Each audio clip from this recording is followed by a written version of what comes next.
Assalamualaikum warahmatullahi wabarakatuh, teman-teman semuanya ya. Selamat datang lagi di webinar Ilmuwan Saham. Nah, kali ini webinar ketiga kita ya untuk pemula. Nah, di dua seminar sebelumnya kita udah ngobrolin tentang saham ya, cara membuka sekuritas gitu, sekuritas apa yang bagus gitu ya. Kemudian kita juga udah ngenalin apa itu saham itu apa. Kita juga udah ngobrolin tentang fundamental ya. Jadi kayak filter pertama apa dalam memilih perusahaan bagus. Contohnya ROI, DER ya. Jadi harus income-nya gimana, utangnya gimana gitu teman-teman ya. Nah, salah satu fokusnya juga kemarin itu tentang Ken Slim ya, prinsip Ken Slim. Jadi kita memilih perusahaan bagi pemula ya khususnya itu ada kriterianya. Kalau bisa annual earning-nya bagus, current earning-nya bagus, terus punya new product, new management gitu ya. Kemudian ada leadernya ya, leader di sektor masing-masing ya, perusahaan tersebut leader di sektor masing-masing. Kemudian ada institutional investornya ya. Nah, jadi kita berusaha untuk memanfaatkan gerakan orang-orang yang punya uang gede ya, big money-nya. Dan yang terakhir itu market trend. Ya, jadi di sini ada sisi teknikalnya ya teman-teman. Kita harus bisa melihat trend market itu sedang downtrend apa uptrend. Nah, makanya di sesi saat ini kita akan nanti dipandu Om Wandi Wahyudi untuk belajar technical analysis yang klasik. Ya, contohnya bagaimana menentukan support resisten, gimana cara menentukan tren ya. Jadi sekedar informasi aja, Om Wandi ini merupakan mahasiswa S3, udah main saham mungkin sekitar 2-3 tahun ya, teman-teman. Beliau itu S3 di Arab Saudi, di KAUS, kampus yang sama dengan saya dulu. Insya Allah 2 bulan lagi ini udah lulus ya, jadi seorang doktor. Nah, sekarang dulu S1-nya dari UI ya, teman-teman, kalau nggak salah material metalurgi gitu ya, Om Wandi ya? Iya, betul. Nah, kemudian S2-nya di Korea Selatan, sangat erat banget dengan riset. Sampai-sampai jiwa risetnya ini terbawa sampai sekarang di saham juga. Beliau sekarang sehari-harinya sedang riset tentang frekuensi analisis dan bandar movement. Jadi gimana caranya memprediksi gerakan bandar lah, saham-saham apa yang akan naik ke depannya. Nah, jadi Om Wandi ini sangat capable dalam technical analysis. Nah, hari ini kita akan dengerin nih tips and trick dan juga materi-materi yang akan disampaikan tentang technical analysis ya teman-teman. Nah, kalau begitu saya silahkan Om Wandi, waktu dan tempat saya persilahkan. Oke, saya coba share screen dulu ya. Udah kelihatan belum slide saya? Kelihatan, Om. Mantap. Kelihatan, ya? Oke. Ya, Assalamualaikum warahmatullahi wabarakatuh, teman-teman semuanya, para peserta webinar Ilmuwan Saham level 1 modul 3 ya. Nanti kita ada beberapa level ya, tepatnya ada 3 level dan ada beberapa modul juga di setiap levelnya yang kita sudah susun kurikulumnya supaya lebih sistematis dan bisa lengkap gitu. Jadi ketika teman-teman, khususnya teman-teman yang baru masuk ke pasar saham, yang biasa dibilang katanya investor atau trader angkatan corona katanya, karena baru masuk bursa saham pada saat zaman corona ini ya, tahun 2020 kemarin gitu dah. Kita punya cita-cita ingin memberikan bekal pada teman-teman khususnya yang masih pemula agar bisa lebih mandiri dalam melakukan investasi ataupun trading di dunia saham gitu. Karena kita melihat itu ada sebuah gap yang sangat besar antara teman-teman yang masih pemula dengan grup-grup saham yang sudah kita katakan sudah senior gitu misalnya. Ada banyak sekali di dunia saham ini para investor dan trader senior yang mereka itu ketika berbicara udah menganggap bahwa kita yang mendengarkan pembicaraan mereka itu sudah mampu menangkap apa yang mereka bicarakan gitu teman-teman. Dan ternyata saya melihat di sini ada sebuah gap yang besar antara teman-teman yang masih baru bahkan belum mulai berinvestasi, bahkan belum punya akun sekuritas, baru mau membuka akun di sekuritas gitu ya. Dan ini ada sebuah gap ketika berbicara mengenai saham, jadi pesannya nggak nyampe gitu. Jadi makanya kita ingin memberikan dasar-dasar pengenalan terhadap saham, analisa fundamental, kemudian analisa teknikal, yang insya Allah pada hari ini kita akan membahas tentang analisa teknikal klasik. Kenapa analisa teknikal klasik ini masih kita gunakan? Gitu. Dan ternyata memang selama ratusan tahun ini masih digunakan karena memang sudah teruji, teman-teman ya. Seperti itu. Nah, ini adalah materi yang sudah kita siapkan ya. Kita sudah melewati modul pertama dan kedua, yaitu pengenalan saham dan fundamental analisis dasar ya, yang sudah disampaikan oleh Mas Dito tadi. Dan pada hari ini kita akan membahas tentang pengenalan teknikal analisis klasik. Gitu. Kemudian nanti ada banyak lagi ya. Jadi bukan berarti teman-teman setelah mengikuti webinar 1, 2, 3, teman-teman sudah jago gitu di dunia saham. Ternyata masih banyak materi yang harus kita pelajari untuk menjadi trader atau investor yang independen gitu. Dan semua ini insya Allah akan kita pelajari bersama-sama di sini secara gratis. Dan saya memang terus terang sudah mengikuti beberapa grup yang berbayar gitu. Dan ternyata dari segi pembekalan materi itu masih sangat kurang gitu. Justru kita ingin membuat modul yang sangat lengkap ya buat teman-teman. Nanti teman-teman tinggal memilih aja gitu. Teman-teman cocoknya pakai teknik apa gitu. Kemudian style sebagai investor atau sebagai trader gitu. Jadi intinya teman-teman masuk bursa saham itu nggak langsung membuat kita ujuk-ujuk jadi orang yang jago gitu, kemudian langsung untung gitu. Ternyata enggak, semua butuh proses. Sama seperti kita berbisnis ya, dagang.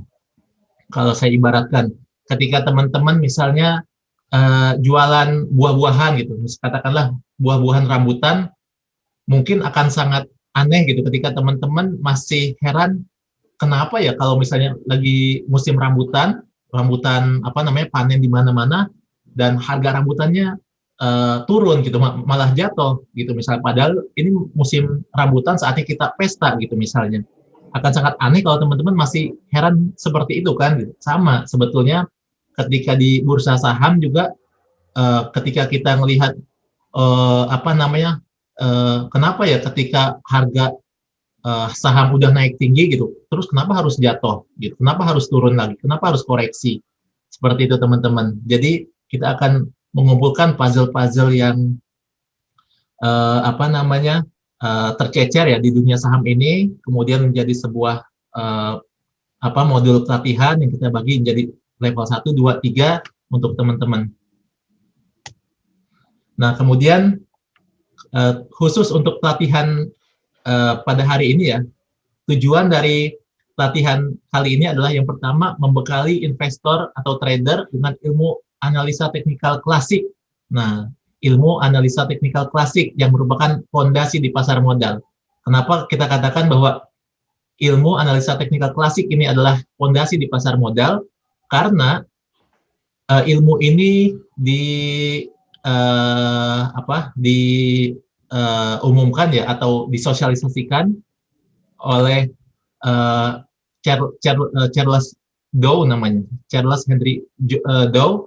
Ini pada abad 19 gitu, kurang lebih udah 100 tahun ya, 100 tahun sudah 100 tahun lebih sudah berada dan digunakan di pasar modal, dan sudah teruji artinya gitu, ketimbang kita bandingkan dengan teori-teori yang baru lahir tahun lalu ataukah misalnya tahun ini gitu. Teori analisa teknikal klasik ini sudah teruji lebih dari 100 tahun gitu. Yang kedua, tujuan dari webinar ini adalah untuk membantu investor maupun trader menjadi mandiri dalam mengambil keputusan. Jadi teman-teman yang masih nyangkut di beberapa saham misalnya, ketika sampai hari ini bursa masih koreksi dalam gitu, dan apa namanya masih bingung sampai hari ini masih bingung. Ada yang bilang udah jual gitu, kosongin semua porto 100% gitu. Tapi ada yang bilang, oh enggak, saya masih pegang 100% gitu karena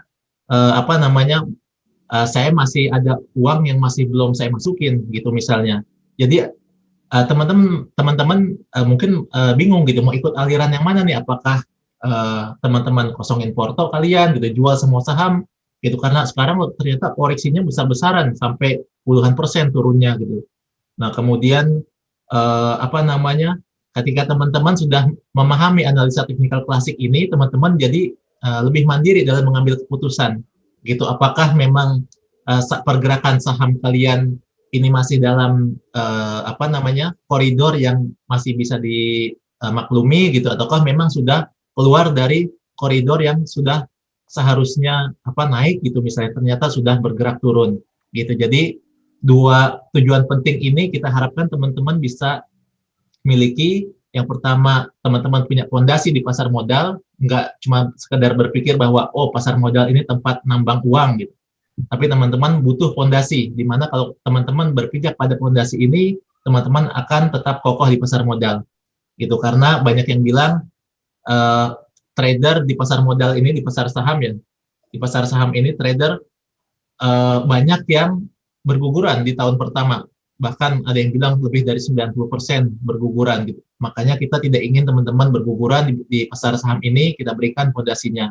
Yang kedua, kita ingin teman-teman jadi investor maupun trader yang mandiri dalam mengambil keputusan, nggak mudah terpom-pom oleh influencer ataukah di diskusi di grup-grup saham dan sebagainya. Nah, kemudian apa saja pengenalan teknikal analisis klasik ini? Yang pertama, kita akan tentu aja kita harus mengenal ya apa itu ilmu teknikal analisis gitu. Kemudian candlestick, mungkin teman-teman juga belum familiar apa sih itu yang biasa apa namanya muncul di diskusi saham, ada pattern, ada candlestick gitu. Kemudian kita juga ini yang menjadi fundamental dari ilmu analisa teknikal adalah Dow theory. Kita apa namanya akan coba menggali ya apa sih isi dari Dow theory ini. Ini sangat penting teman-teman ketahui, dan sayangnya ketika saya ikut beberapa grup saham yang berbayar, mereka nggak mengajarkan hal ini gitu. Mereka cuma mengajarkan ini kalau misalnya garis ini naik, misalnya ketika harga menyentuh garis ini jual gitu. Kemudian ketika harga mantul kita beli gitu misalnya. Kita jadi merasa kok analisa saham ini nggak ada logikanya. Kenapa pergerakan sebuah harga kita hubungkan dengan garis gitu, ataukah misalnya dengan sebuah kotak gitu, ataukah dengan apa namanya indikator alam gitu misalnya, oh indikator bulan misalnya gitu. Nah dari Dow theory ini kita akan memahami di mana sih latar belakang logikanya gitu. Kenapa orang-orang pakai garis-garis gitu misalnya? Kenapa nggak berdasarkan apa namanya performa perusahaan aja, laporan keuangannya? Ketika perusahaan untung, ya otomatis sahamnya akan naik. Ketika saham apa namanya perusahaannya rugi, harga sahamnya akan bergerak turun misalnya, gitu. Dan tentu saja kita akan belajar tentang support dan resistan. Ini juga bagian dari analisa teknikal klasik. Gitu. Kemudian volume transaksi juga, dan kita akan melihat perbedaan time frame, apa namanya ukuran waktu antara investor dengan trader. Nah, yang pertama, definisi ilmu analisa teknikal. Analisa teknikal atau biasa disebut technical analysis. Jadi teman-teman ya, kita akan coba mempelajari juga istilah-istilah di dunia saham ini dalam bahasa Indonesia maupun bahasa Inggris gitu, karena biasanya dalam diskusi di grup-grup ataukah analisis dari analis saham gitu ya, mereka sering menggunakan istilah-istilah dalam bahasa Inggris. Jadi kita akan coba buat diri kita lebih familiar dengan istilah-istilah tersebut sehingga kita mudah untuk memahami, dan ketika kita ngobrol dengan orang pun lebih cepat nyambungnya gitu ya. Jadi apa namanya, mohon maaf pada teman-teman gitu ya. Jadi kita akan gunakan istilah-istilah dalam bahasa Inggris gitu misalnya, dengan tujuan untuk kebaikan kita juga gitu. Ketika kita belajar atau berinteraksi, kita gampang nangkapnya Jadi technical analysis adalah suatu metode untuk memprediksi tren pergerakan harga saham di masa yang akan datang dengan cara mempelajari data pasar atau grafik dari pergerakan harga saham tersebut di masa lalu.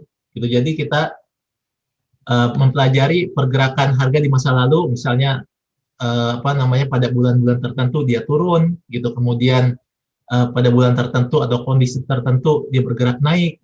Nah, dengan pola seperti itu, dan memang sudah dibuktikan ratusan tahun lebih ya, bahwa setiap pola tertentu itu akan terus terulang, gitu. Makanya para technical analis mereka yakin bahwa ketika ada pola ini, kita yakin bahwa akan menyebabkan harga bergerak naik sampai target harga tertentu, gitu misalnya ya. Nanti kita akan belajar, gitu. Nah, kemudian terutama instrumen yang digunakan untuk analisa teknikal ini adalah instrumen pergerakan harga dan volume perdagangan, gitu. Nah, ini sengaja saya tampilkan contoh grafiknya di sini. Ini adalah pergerakan harga di masa lalu gitu, sampai dengan minggu kemarin ya. Ini adalah grafik mingguan dari IHSG, Indeks Harga Saham Gabungan. Ini adalah historinya ketika IHSG sedang turun pelan-pelan, kemudian tiba-tiba anjlok gitu, kemudian tiba-tiba naik dengan sangat cepat, dan kemudian minggu lalu turun dengan sangat dalam gitu. Nah, kira-kira seperti apa hubungannya, dan banyak sekali orang yang bertanya-tanya IHSG minggu depan naik atau turun nih gitu. Kemudian saham apa yang bakal terbang nih minggu depan gitu. Nah, semuanya berdasarkan pada analisa teknikal yang mana berlandaskan pada analisa histori pergerakan harga dan volume. Seperti itu teman-teman ya. Nah, kemudian candlestick. Ini mungkin teman-teman yang masih baru, masih awam gitu. Apakah itu candlestick gitu ya. Jadi candlestick itu adalah satu unit pergerakan harga sebuah saham ya pada time frame tertentu. Jadi harian, kemudian pada hitungan menit, jam, bahkan kemudian mingguan atau bulanan gitu ya. Nah, jadi candlestick ini mencerminkan pergerakan harga dalam satu hari, katakanlah misalnya. Jadi ketika pasar saham buka pada jam 9 pagi, misalnya katakanlah saham Telkom gitu ya. Saham Telkom buka di harga 3.200 gitu. Nah, buka di harga 3.200. Nah, di sini misalnya ya, buka di harga 3.200 gitu. Kemudian atau ketika candle-nya merah ya, dia bukanya di atas gitu, berarti kan nanti kita akan perjelas lagi. Nah, kemudian dia sempat turun lagi, turun ke harga 3.100 katakanlah di jam 10 gitu. Jadi pada saat pembukaan di jam 9 harganya 3.200, kemudian harga bergerak turun, kemudian sempat naik tinggi ya, kemudian tutup lagi ditutup dengan turun sedikit ke 3.400 gitu. Jadi harga dibuka ya pada 3.200 ya, di sini ya opening 3.200 gitu. Kemudian sempat turun ke harga 3.100 gitu. Kemudian sempat naik tinggi gitu sebelum tutup siang gitu ya, ke harga 3.500 dan turun lagi di penutupan 3.400. Jadi kita akan melihat bahwa ketika harga pembukaan di bawah ya atau lebih rendah daripada harga penutupan, maka warna candlestick-nya ini akan berwarna hijau gitu. Sebaliknya teman-teman ya.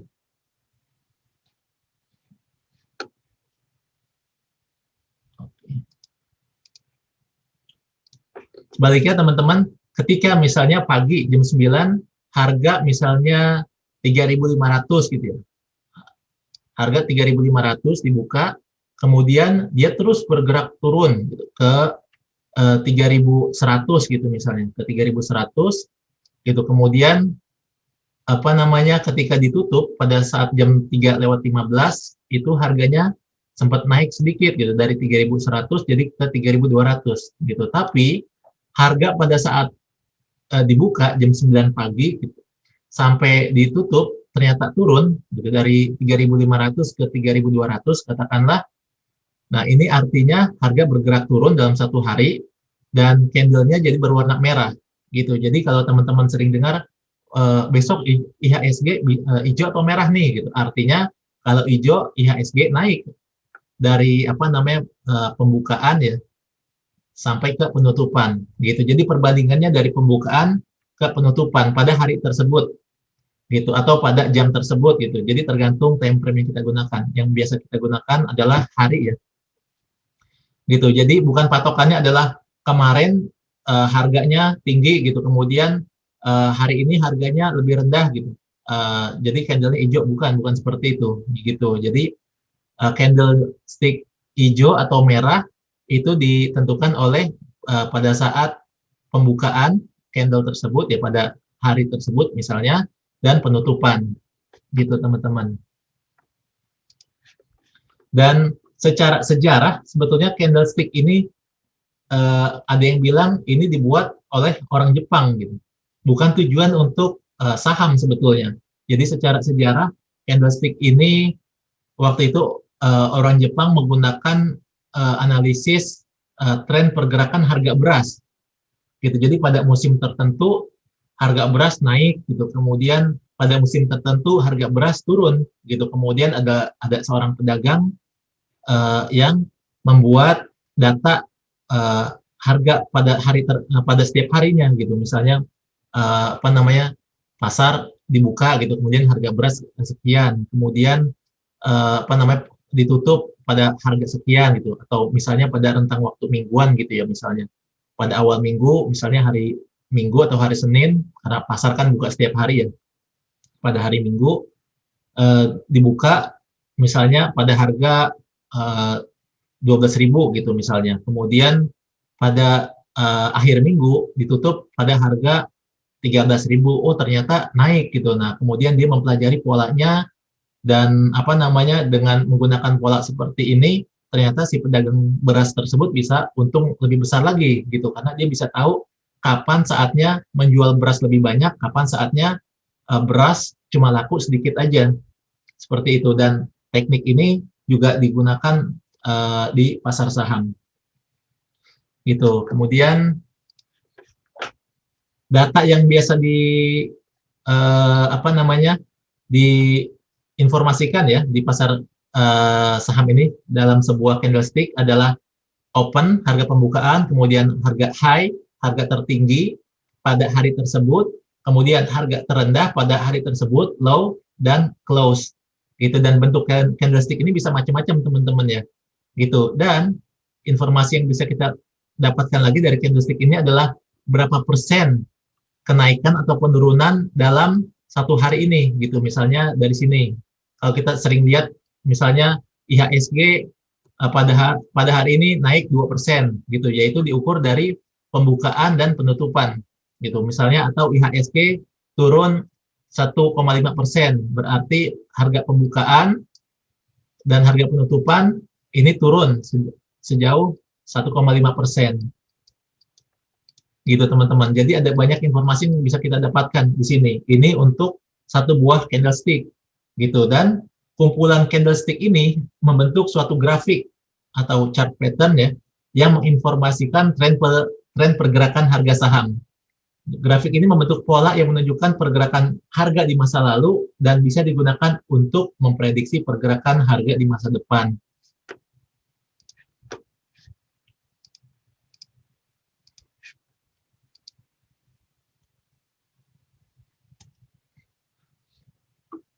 Nah, ini adalah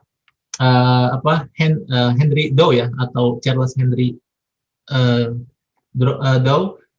Dia yang mempromosikan ini dasar ilmu analisa teknikal pada tahun 1900-an, dan sampai hari ini masih digunakan oleh trader profesional maupun apa namanya yang masih belajar gitu ya. Mereka masih menggunakan teori ini gitu. Dan apa namanya ketika teman-teman sudah terjun pun ya mau nggak mau memang akan berpedoman pada teori ini gitu. Kenapa?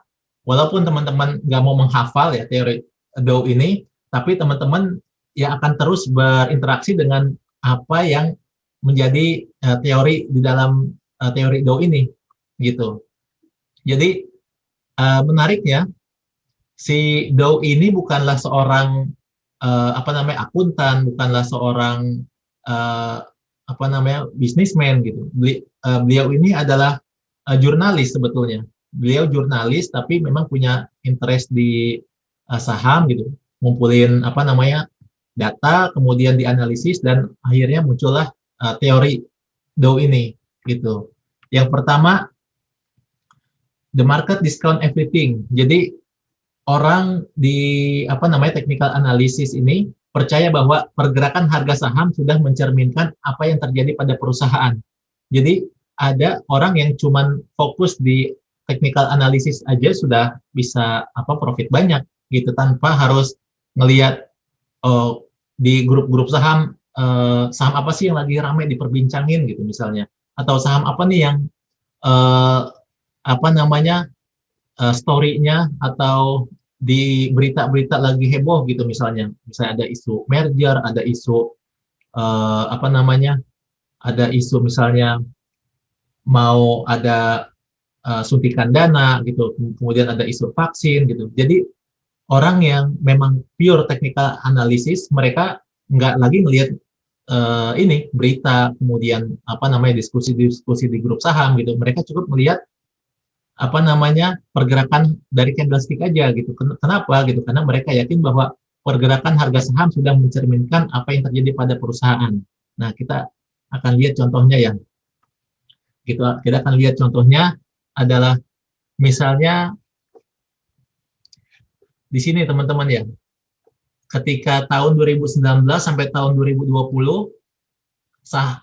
harga IHSG ini turun perlahan-lahan dan tiba-tiba di awal tahun 2020 drop langsung jauh gitu, langsung drop jauh, turun secara signifikan.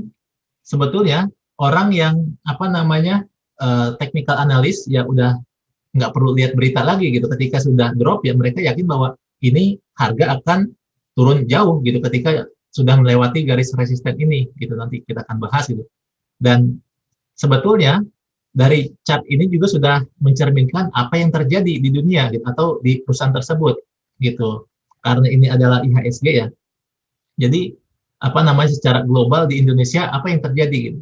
Ya kita udah sama-sama tahu bahwa corona mulai masuk ke Indonesia pada bulan Maret ya. Kemudian di dunia juga mulai tahun 2020 gitu, akhir 2019 yaitu Desember ya, awal 2020.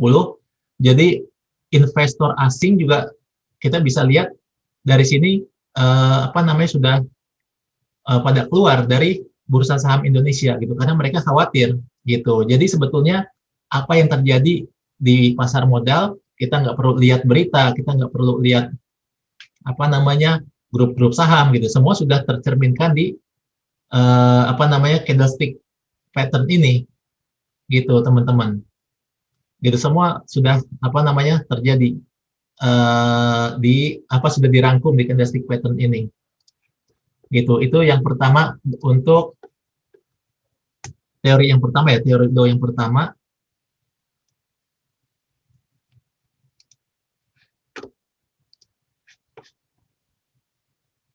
Nah, kemudian yang kedua, there are three primary kinds of market trends. Jadi ada sebuah pergerakan saham itu ada pergerakan primer jangka panjang, trennya itu adalah bullish atau bearish gitu ya, ada uptrend atau downtrend.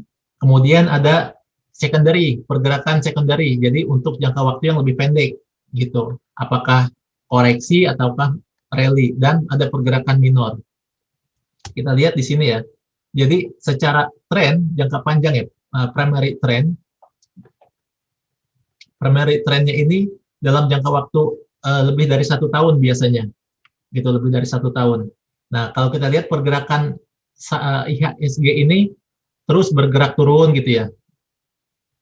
Nah kita lihat bergerak turun ini patokannya adalah titik tertinggi di sini, kemudian di sini lebih rendah, di sini lebih rendah lagi, semakin rendah, ini berarti trennya sedang turun, gitu. Makanya kita tarik garis ya, garis merah ini, harga trennya cenderung bergerak ke bawah, gitu. Dan primary trend ini kita bisa katakan bahwa ini sedang bearish, gitu, sedang downtrend, sedang turun, gitu. Lebih-lebih lagi juga ketika turunnya sedang dalam, gitu. Kemudian ketika harga puncaknya ini ya mulai naik, gitu, semakin tinggi, gitu ya.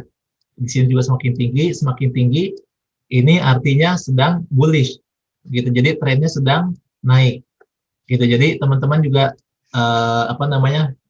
bisa familiar dengan tren istilah di dunia saham bearish atau bullish, gitu. Kenapa namanya bearish atau bullish? Gitu. Bear. Jadi bearish atau bear ini memang berasal dari nama hewan ya, beruang, gitu. Jadi beruang itu kalau misalnya marah dia itu nunduk dia, gitu. Jadi dia menunduk. Jadi sesuai dengan arah pergerakan harga yang semakin turun ke bawah yaitu nunduk, gitu, si beruangnya. Gitu. Kemudian bullish atau bull ini kan banteng ya. Banteng itu kan dia kalau marah nusuk-nusukin ini tanduknya, gitu. Dari bawah bergerak ke atas. Makanya dipakai istilah bull atau bullish untuk pergerakan harga saham yang naik ke atas, gitu. Jadi ini latar belakang istilah bearish sama bullish. Jadi bear atau beruang untuk harga saham yang bergerak turun, kemudian bullish atau bull untuk harga saham yang bergerak naik, gitu. Kemudian gimana dengan secondary atau medium trend, gitu. Tadi yang primary atau long trend lebih dari 1 tahun. Untuk medium trend atau secondary trend ini adalah trend di bawah 1 tahun, gitu, hitungannya beberapa bulan.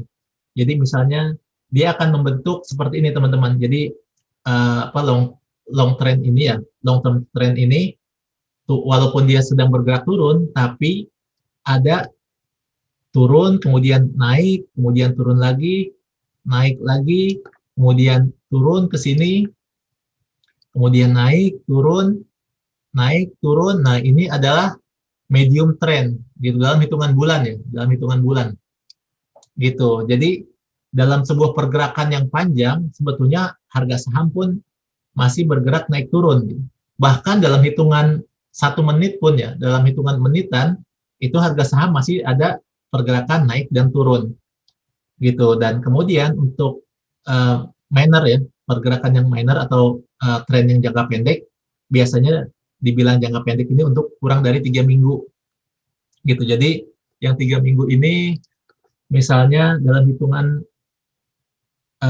ini misalnya nih, dia turun, gitu, dia bergerak turun, kemudian dia bergerak naik lagi, seperti itu teman-teman. Jadi ada tren jangka panjang, jangka menengah, dan jangka pendek, gitu. Pentingnya apa di sini? Nanti akan berguna bagi teman-teman yang investor, gitu, maupun trader. Kalau investor melihat pergerakan IHSG yang cenderung masih turun, yang mana dia akan investasi untuk jangka waktu 3 tahun, gitu, misalnya 5 tahun, gitu. Selama dia melihat tren jangka panjangnya masih turun, dia masih belum berani masuk, gitu ya teman-teman ya. Tapi untuk trader yang beli sore misalnya, jual besok pagi, gitu, kemudian atau beli hari ini jual minggu depan, gitu, atau pegang sahamnya cuman dalam waktu beberapa minggu aja, gitu. Ini untuk trader masih bisa dapat kesempatan, gitu. Ketika turun ya dia tunggu, gitu. Kemudian ada naik dia bisa beli di bawah, kemudian jual di atas, gitu. Kemudian beli lagi di bawah, jual lagi di atas. Kemudian beli di bawah lagi, jual lagi di atas. Jadi untuk trader masih bisa, gitu, untuk mendapatkan profit. Tapi kalau untuk investor melihat tren jangka panjang yang masih turun, belum berani untuk investasi untuk jangka panjang. Seperti itu ya teman-teman ya.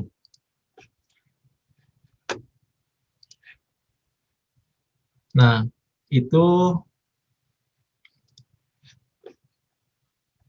untuk primary trend ya. Kemudian primary trend ini tren jangka panjang ya, tren jangka panjang ada 3 fase.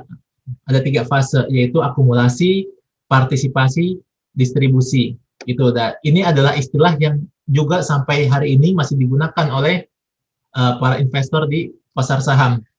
Gitu. Jadi ada istilah akumulasi.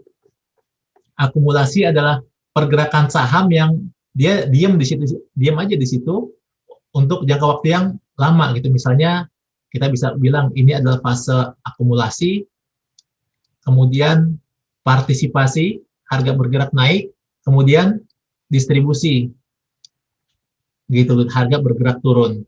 Nah, kemudian kalau kita lihat di tahun 2020 kemarin ya, gitu, ini turun dalam, kemudian naik sedikit, kemudian ada akumulasi di sini.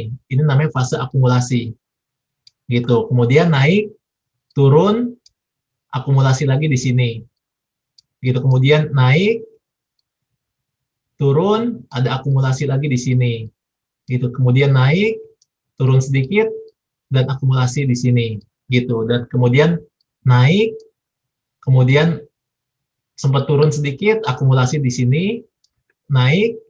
Nah, kemudian sebelum distribusi ada akumulasi juga sedikit, gitu. Kita nggak tahu di sini apakah harga akan bergerak naik atau turun, gitu. Kecuali setelah harga sudah bergerak, oh ternyata turun, gitu. Dan kemana lagi gitu fasenya? Nanti setelah turun ya pasti ada akumulasi lagi, akumulasi, kemudian naik lagi, gitu. Jadi fasenya cuma 3 itu aja, akumulasi, partisipasi, distribusi, gitu. Jadi itu juga istilah yang sering dipakai di pasar saham.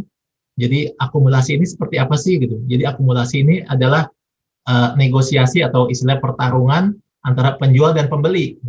Ketika misalnya jumlah transaksi jual beli sama, ya dia harga akan tetap bergerak di situ-situ aja, gitu. Harga akan bergerak terus di kotak ini, gitu. Tapi ternyata ketika misalnya permintaan atau demand lebih besar, artinya harga bisa bergerak naik, gitu, karena orang yang mau beli lebih banyak daripada orang yang mau jual, gitu. Makanya ini seperti hukum ekonomi ya. Tadi misalnya jual rambutan di musim panen rambutan, otomatis harga akan turun, gitu, karena supply lebih banyak daripada permintaan, gitu. Sedangkan ketika permintaan lebih banyak daripada supply, harga akan bergerak naik, gitu. Harga akan bergerak naik dan kemudian turun, kemudian akumulasi lagi, terjadi negosiasi lagi, tawar menawar antara permintaan dan penawaran. Ketika permintaan lebih besar, naik lagi, gitu. Jadi logika di balik pergerakan harga saham itu sebetulnya memang supply dan demand aja, gitu. Kemudian dia turun, kemudian di sini terjadi negosiasi lagi, naik, dan di atas sini sempat terjadi negosiasi, gitu. Sempat terjadi negosiasi di sini atau akumulasi, dan ternyata supply lebih banyak daripada demand, daripada permintaan, makanya harga bergerak turun. Jadi begitu teman-teman. Nah, kemudian teori Dow yang keempat adalah indeks harus mengkonfirmasi satu sama lain. Jadi di pasar saham ini kan ada beberapa indeks. Salah satunya yang paling terkenal ya IHSG tentu saja ya. Kemudian ada indeks untuk saham-saham yang diperbankan, kemudian ada indeks di saham-saham pertambangan, kemudian indeks saham-saham di industri dasar, kemudian juga di saham-saham industri konsumen kayak gitu. Dan ketika semua indeks bergerak ke arah yang sama, gitu, semuanya saling bergerak ke bawah atau bergerak ke atas, ini sudah terkonfirmasi bahwa arah pergerakan saham secara global ya akan bergerak ke arah sana, gitu. Tapi kalau misalnya dari 4 indeks tadi ya, pertambangan, kemudian finansial, gitu, kemudian industri dasar, kemudian ada satu yang beda gitu ya.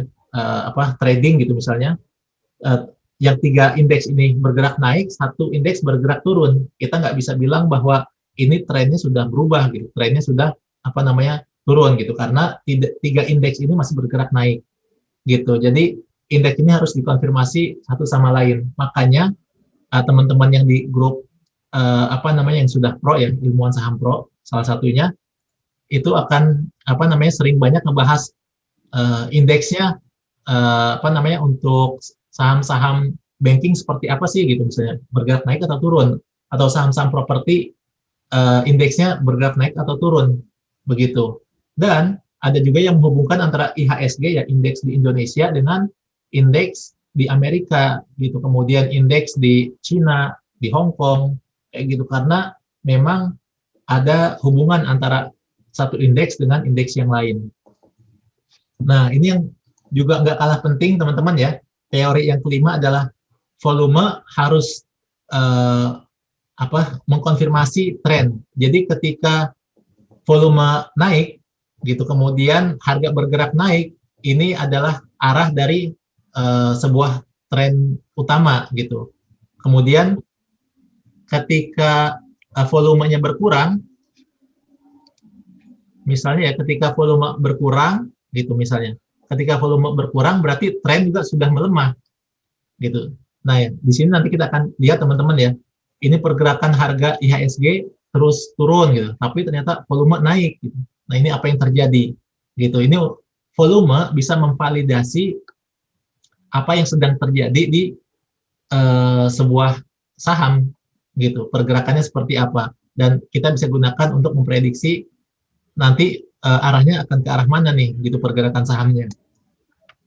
Dan ini ya yang terakhir, tren akan tetap berlanjut ya sampai ada clear reversal gitu. Jadi ada ketika reversal trennya sudah patah gitu, sudah berbalik, maka kita sudah yakin bahwa oh ternyata tren bullishnya udah turun gitu. Nah, ini akan kita gunakan juga untuk menganalisis IHSG ini gitu ya, sudah berbalik arah dari bullish ke bearish atau masih bullish dan cuma koreksi biasa aja gitu. Nanti kita akan gunakan teori-teori Dow ini untuk menganalisis pergerakan IHSG maupun saham. Semua akan balik ke teori Dow ini, teman-teman.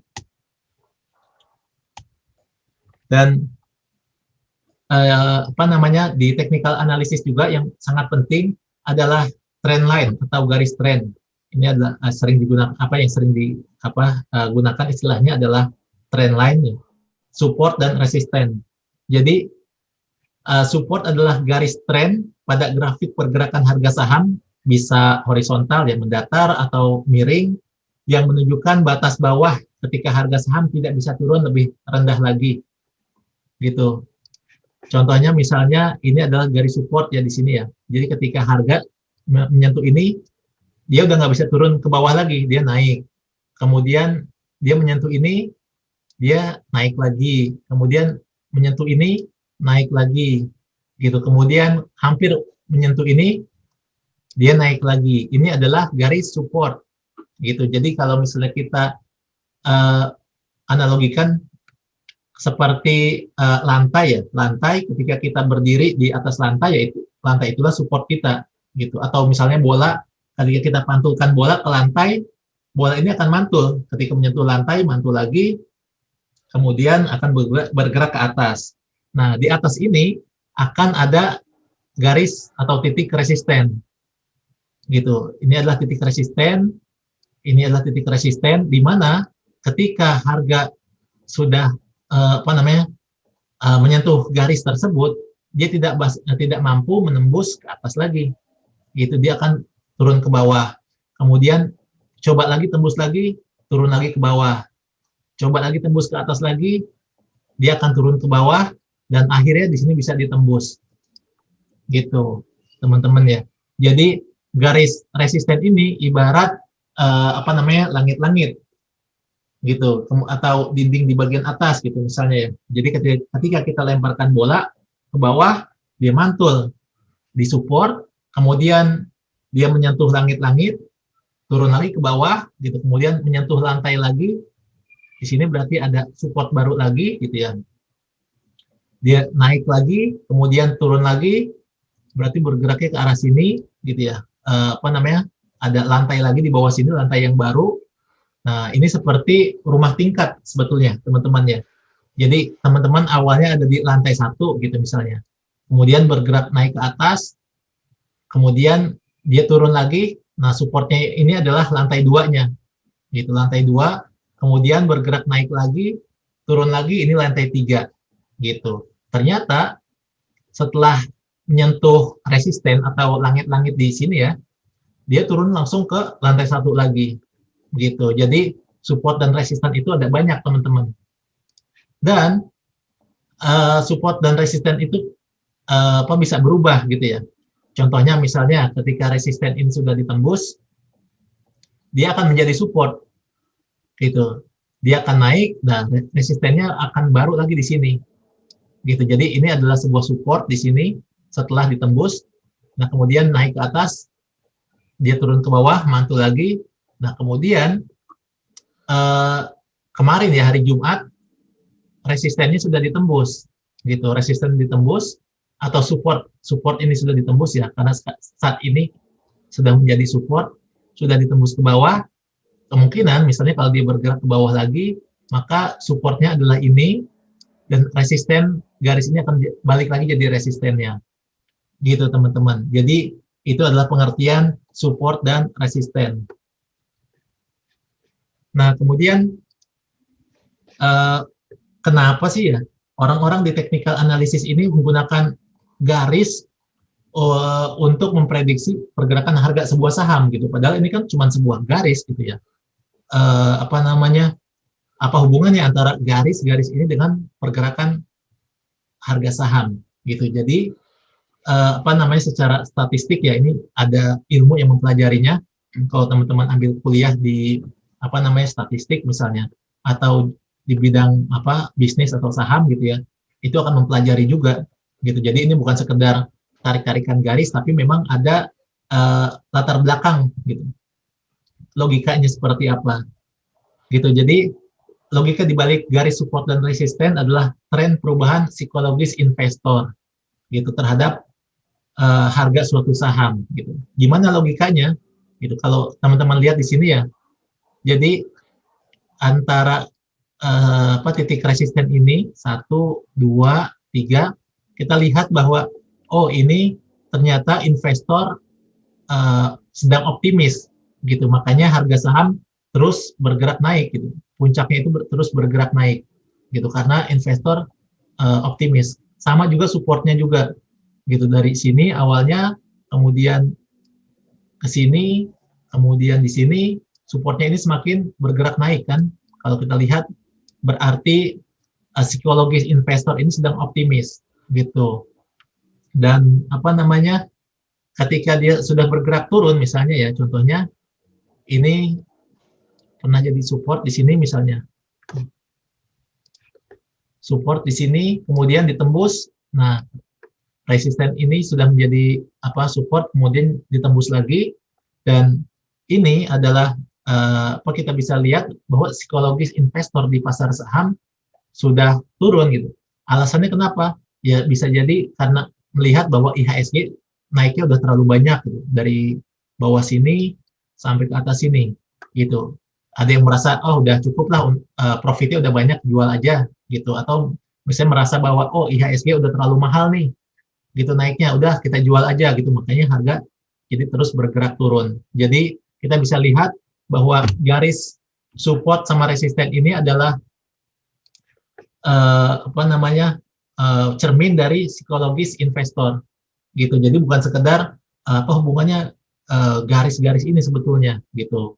Dan ini divalidasi oleh volume nanti ya teman-teman ya, kita akan belajar di slide selanjutnya gitu. Jadi kalau kita lihat bahwa di sini pada saat beberapa minggu lalu ya, mungkin dua minggu atau 3 minggu yang lalu, IHSG sempat menyentuh harga tinggi di sini kan gitu, kemudian volumenya juga tinggi gitu. Kemudian ketika turun ternyata transaksinya malah sedikit gitu. Apa yang terjadi gitu misalnya ya, itu juga mencerminkan dari psikologis dari para investor. Dan cara menarik garis support dan resisten ya teman-teman. Jadi minimal ada 2 titik yang bisa kita hubungkan. Misalnya titik ini, kemudian yang ini yang kedua dan ketiga kita bisa tarik gitu. Kemudian lagi ini titik resisten pertama, kedua, ketiga ini kita bisa tarik gitu. Jadi sebetulnya tergantung sudut pandang teman-teman melihatnya seperti apa. Kalau teman-teman yang di jangka pendek misalnya, mungkin akan melihat grafik dalam time frame ini ya, jam misalnya, 1 jam. Atau teman-teman investor akan melihat grafik dalam time frame mingguan misalnya. Jadi teman-teman akan menarik sesuai dengan time frame masing-masing dan sudut pandang masing-masing juga. Gitu. Ketika melihat di sini ada support lagi, teman-teman akan tarik support lagi di sini. Gitu. Kemudian di sini ada resisten lagi di atas, teman-teman akan menarik garis lagi. Gitu, teman-teman.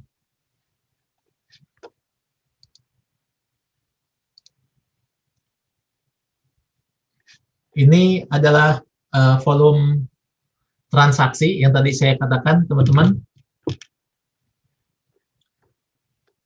Volume merupakan cermin dari psikologis pasar juga. Jadi tadi kita garis trend line ya, garis support dan resisten, volume juga gitu. Jadi kalau kita lihat di sini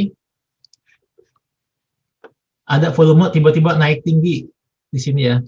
Gitu. Kemudian ini kurang lebih di sini. Gitu. Kemudian nggak lama kemudian harga bergerak turun gitu. Jadi kita akan melihat bahwa ketika ada volume tiba-tiba naik tinggi gitu atau tiba-tiba drop sangat dalam, itu akan ada terjadi sesuatu gitu. Kemudian contoh yang kedua, ini juga ada volume tinggi, kemudian setelah itu harga naik sangat cepat gitu. Jadi dari volume itu sendiri kita bisa lihat bahwa psikologis pasar itu seperti apa gitu. Misalnya ya, ini kan ada sebuah tren turun gitu ya, primary trendnya sedang turun, kemudian ada volume sangat tinggi di sini.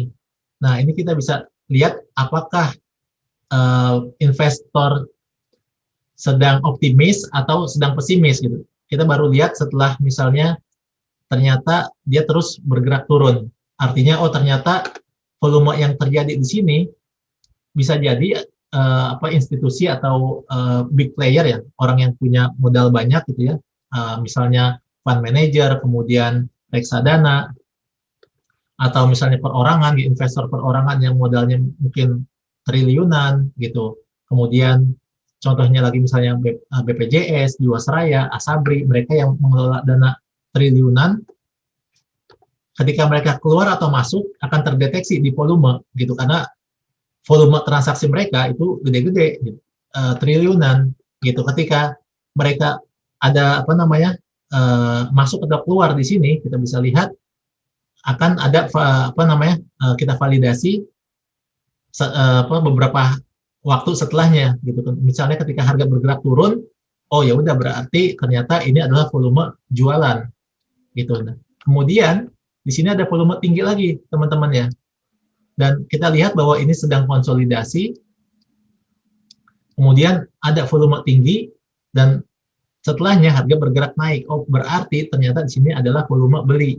gitu. Jadi kita nggak cuma melihat volumenya hijau atau merah gitu. Jadi kita lihat juga apa yang terjadi setelahnya gitu. Jadi kita sebetulnya mungkin ya banyak teman-teman juga yang kadang nanya gitu, ini volume orang jual atau orang beli gitu. Sebetulnya volume transaksi itu kan adalah volume jual dan beli. Jadi volume jual dan beli ya sama gitu. Cuman niat orang melakukan transaksi di sini, jual atau beli, kita bisa lihat setelahnya gitu. Jadi katakanlah volume saham A misalnya ya, sebesar misalnya 1 juta lot gitu dalam 1 hari, dan itu adalah volume transaksi jual beli gitu, karena ada yang jual ya otomatis ada yang beli ya dengan jumlah yang sama kan gitu. Jadi kita nggak bisa bilang bahwa ini volume orang yang jualan atau volume orang yang beli gitu, bukan. Jadi kita nggak bisa bilang yang hijau ini adalah volume orang yang beli, yang merah ini adalah volume orang yang jual, bukan begitu teman-teman. Gitu. Jadi kita lihat ada volume di sini, ini tujuannya orang mau beli, mau naikin harga, ataukah memang mau jualan. Gitu. Kita bisa lihat apa yang terjadi setelahnya. Benar Gitu. banget tuh yang Om Andi ya. Ya, Banyak yang salah kaprah kadang ya. Dikira kalau misalnya volumenya hijau berarti volume beli lebih besar. Padahal kan ketika ada yang beli pasti ada yang jual. Ketika ada yang jual pasti ada yang beli. Jumlah volume beli pasti sama dengan volume jual kan Om ya? Iya, betul Om Dito. Jadi gitu teman-teman ya. Ini mindset yang sering terjadi di grup saham gitu. Mindset yang salah. Ketika volume hijau, oh berarti ini volume beli, harga akan naik. Padahal sebaliknya, gitu. Ketika volume hijau, ternyata harga malah bergerak turun. Ini volume tinggi merah, ternyata harga malah bergerak naik. Gitu. Jadi definisi hijau atau merah itu bukan berarti ini orang beli, merah orang jual, bukan. Gitu. Karena ya volume transaksi ya sama gitu. Orang beli dan jual, ada yang jual 1 juta lot, otomatis ada yang beli 1 juta lot, gitu teman-teman. Mantap Om. Sebelum dilanjut mungkin Om, ini kita mau buat kuis dulu Om, biar Om bisa istirahat sebentar, minum atau apa. Iya. Biar saya bagi teman-teman, iya. Nah, bagi teman-teman ini ada pollingnya, ya. Jadi silahkan diisi dulu ya teman-teman. Udah kelihatan belum ya? Udah saya launch, silahkan diisi. Ada 4 pertanyaan.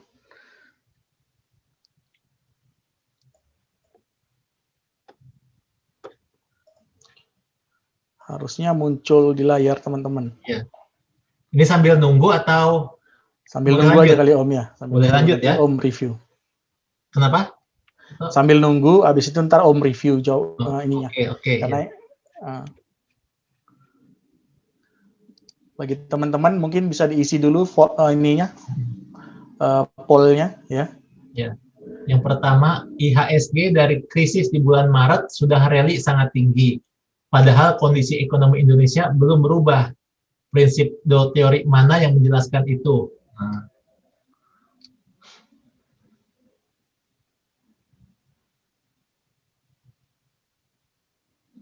Kemudian yang kedua, indikator apa yang digunakan untuk mengkonfirmasi kekuatan tren?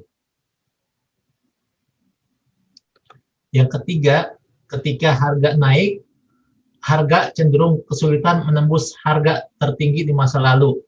Area harga di atas pada harga lalu itu disebut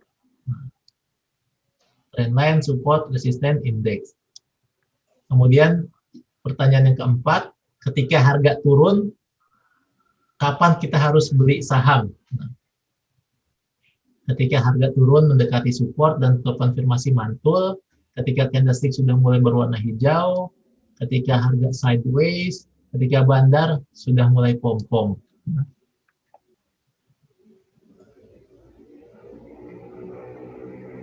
Siap. Udah Om, silakan Om. Oke.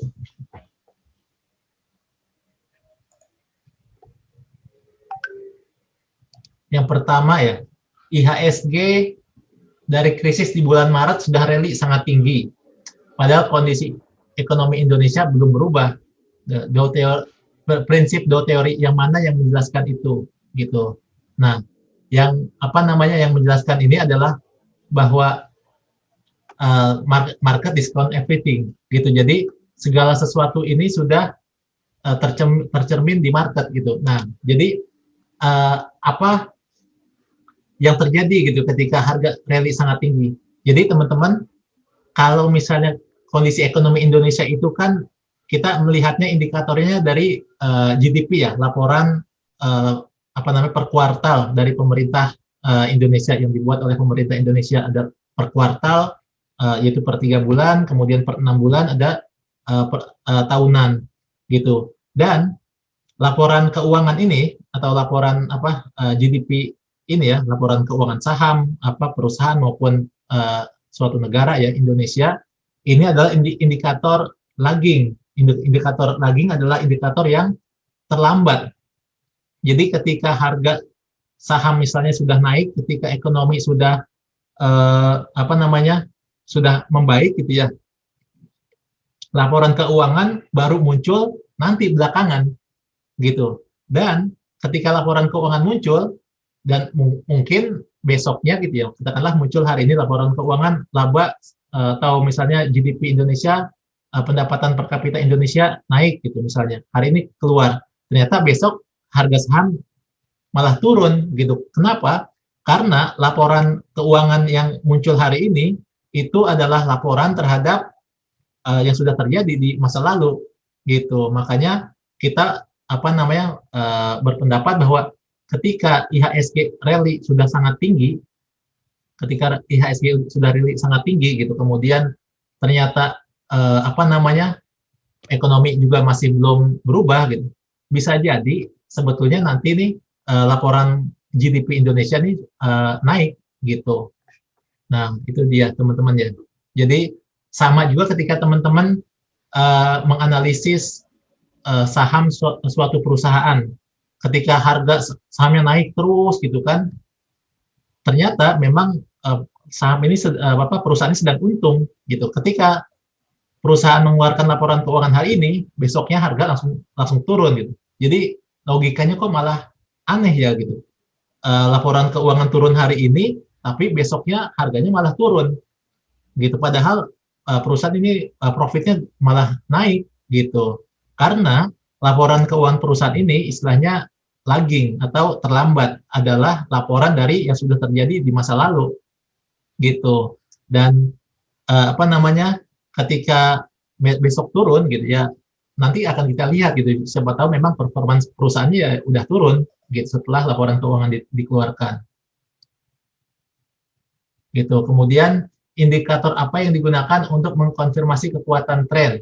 Ya betul, volume. Jadi ketika harga naik gitu, kemudian volume juga naik, berarti trennya sangat kuat. Ketika harga naik kemudian volume turun, ini ada di sini ya misalnya nih. Contohnya harga naik gitu, kemudian volume misalnya turun di sini, tapi cuma sedikit aja. Ini karena daily ya. Gitu. Misalnya harga naik, volume turun, ini bisa jadi kekuatan tren sudah melemah. Gitu, kekuatan tren sudah melemah. Nah, contohnya lagi ketika di sini teman-teman ya, harga terus bergerak turun, tapi volume naik. Volume naik terus nih, teman-teman bisa lihat garis yang warna biru juga ya, garis moving average dari volume. Jadi harga cenderung bergerak turun, tiba-tiba bukan tiba-tiba ya, tapi harga volume terus bergerak naik. Ini berarti kekuatan tren penurunan harga justru semakin menguat gitu. Oleh karena itu ternyata memang betul setelah jebol dari trendline ini gitu misalnya, dari support ini ternyata turun dengan sangat dalam gitu teman-teman. Kemudian ketika harga naik, harga cenderung kesulitan menembus harga tertinggi di masa lalu. Area harga di atas pada masa lalu itu disebut ya garis resisten. Ya, garis resisten itu adalah garis yang di atas, support garis yang di bawah ya. Kemudian ketika harga turun, kapan kita harus beli saham? Nah, ketika harga turun mendekati support dan terkonfirmasi mantul dengan volume besar. Oke, teman-teman, ketika ini kan sedang turun ya, harga sedang turun gitu, kemudian dia ada di support sini, kemudian mantul dengan volume yang besar nih. Volume besar di sini. Nah, kita mulai beli di sini, gitu. Jadi kita nggak beli ketika masih di support sini misalnya, gitu ya. Ada juga orang yang spekulasi buy ya istilahnya, belinya dengan sedikit spekulasi, tapi pastinya nggak berani masuk banyak-banyak, gitu. Paling cuma sedikit aja. Atau misalnya beli di sini gitu misalnya, tapi volume masih kecil, gitu bisa jadi, gitu. Cuman untuk mengkonfirmasi biasanya dengan volume kenaikan di sini orang udah bisa mulai masuk gitu karena terkonfirmasi ada volume gede gitu. Kenapa hubungannya dengan volume? Gitu. Karena di sini ada volume transaksi yang sangat besar ya teman-teman ya, tapi harga nggak bergerak cukup tinggi sebetulnya gitu. Harga bergerak di situ-situ aja gitu. Cuman sedikit aja naiknya gitu. Kemudian kita bisa lihat bahwa volume segede ini setelahnya itu volume kecil-kecil gitu. Artinya mereka yang beli di sini di harga sini ya, mereka belum jualan gitu. Jadi orang yang di harga sini masih belum jualan karena volume setelahnya itu kecil-kecil gitu. Dan ternyata memang dikonfirmasi harga besoknya masih terus bergerak naik gitu. Dan kita kapan mulai belinya? Biasanya ketika sudah breakout trend line begini, kita tarik, berarti di sini kita baru beli, sudah terkonfirmasi bahwa garis resisten sudah dijebol ya, sudah breakout gitu. Jadi informasi penting juga buat teman-teman ya, ketika ada volume tinggi, kemudian setelahnya volume masih kecil-kecil, berarti mereka yang beli di harga ini karena volume sangat tinggi, mereka belum jualan gitu. Sedangkan sebaliknya, ini di sini ada volume tinggi di sini gitu. Kemudian harga terus bergerak turun gitu. Bisa jadi memang banyak yang nyangkut di sini gitu. Nah, di sini menariknya teman-teman, kalau kita lihat ya, ini kan kita bisa tarik garis trend line gitu misalnya ya, garis resisten. Mereka yang nyangkut di sini ini kan lumayan lama, dari awal tahun 2020 sampai tahun 2021, sekitar 1 tahun. Mereka mungkin ya, misalnya belum jualan di sini, mereka yang belum jualan. Banyak juga yang mungkin sudah jualan ya di setelahnya gitu. Tapi mereka yang belum jualan di sini, makanya ketika sudah balik modal gitu, kan biasanya teman-teman trader itu nyimpan saham sampai 1 tahun itu kan nggak betah ya, bahkan mungkin nyimpan saham sampai waktu 1 bulan aja udah gregetan pengen jual gitu. Tapi kalau nyangkut ya mau gimana lagi, kita harus simpan dulu kan gitu. Misalnya kita simpan dulu, ketika sudah balik modal ya, ketika harga udah balik ke harga di Januari 2020 gitu, dia langsung buru-buru jual. Makanya volume jualan di sini juga tinggi gitu, karena yang mau jualan di sini, yang waktu itu beli di sini ya, mau jualan di sini jumlahnya sangat banyak, supply banyak, demand-nya sedikit gitu, lebih sedikit, makanya harga jadi bergerak turun gitu. Itu juga salah satu dari logika garis resisten ini gitu. Jadi ya gimana Om Dito? Bisa ini juga ya Om ya, membaca psikologis para trader gitu atau para investor yang udah nyangkut gitu ya. Iya, betul. Gitu. Jadi garis resisten ini yang tadi saya bilang adalah garis psikologis para investor maupun trader. Gitu. Jadi kenapa kita pilih harga paling tinggi ya? Kemungkinan ya mereka ini banyak yang nyangkut di sini kan. Gitu. Ketika udah 1 tahun gitu kan, 1 tahun pengen buru-buru dijual lah, pindah ke saham yang lain gitu misalnya. Ketika sudah balik modal langsung buru-buru dijual, banyak orang yang mau jual ya akhirnya harganya turun. Gitu teman-teman.